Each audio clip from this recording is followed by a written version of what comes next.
Welcome to this paired reading video. What we want to show today is parents reading with children, children reading to their parents. And because parents learned to read a long time ago, I'm a parent, it was a long time ago, we don't always know the right things to do. And sometimes there can be a little bit of stress, it can be a little uncomfortable. And at other times, we just get it right, and it's the best experience. So this video is intended to show fun, healthy, happy ways to read with our children. We're going to use the Pearson First Reader Series, which has got 4 levels, all right?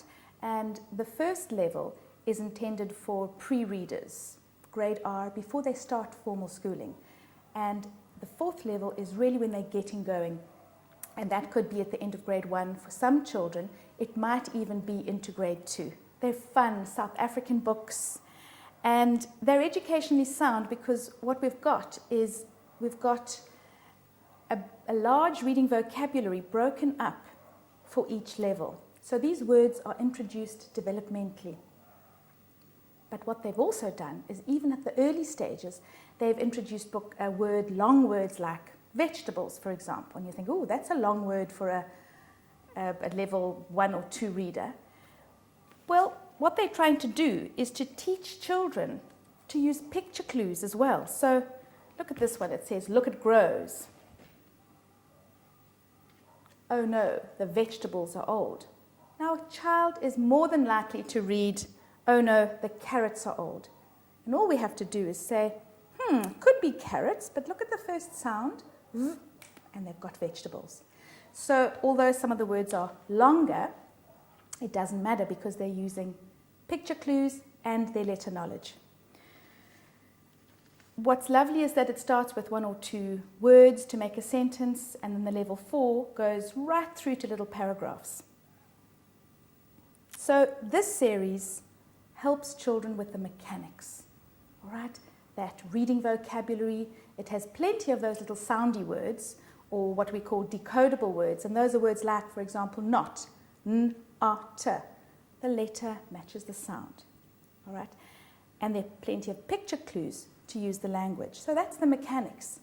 But what else this series gives us is that because the pictures are rich, we can practice stimulating comprehension. And as parents, we're not just there to teach them the mechanics, we're there to teach these children to think. So as we read, we're going to ask questions like, what do you think is going to happen next? Or, why do you think that happened? Right? This is teaching our children verbal reasoning, prediction. These are all high-level comprehension skills. And we can teach them with books that have 1 or 2 words on a page, if they've got rich pictures and a nice storyline.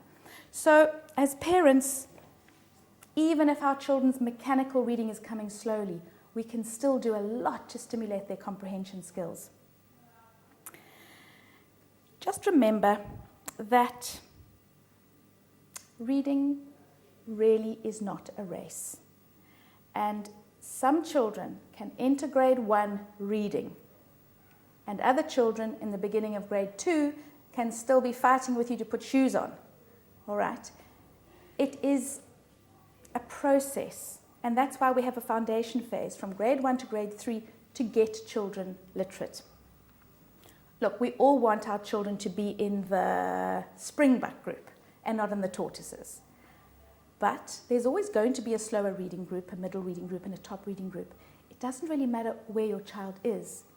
It's, can you create an emotionally healthy and an educationally rich reading experience every day for your child? So let's see if we can do that.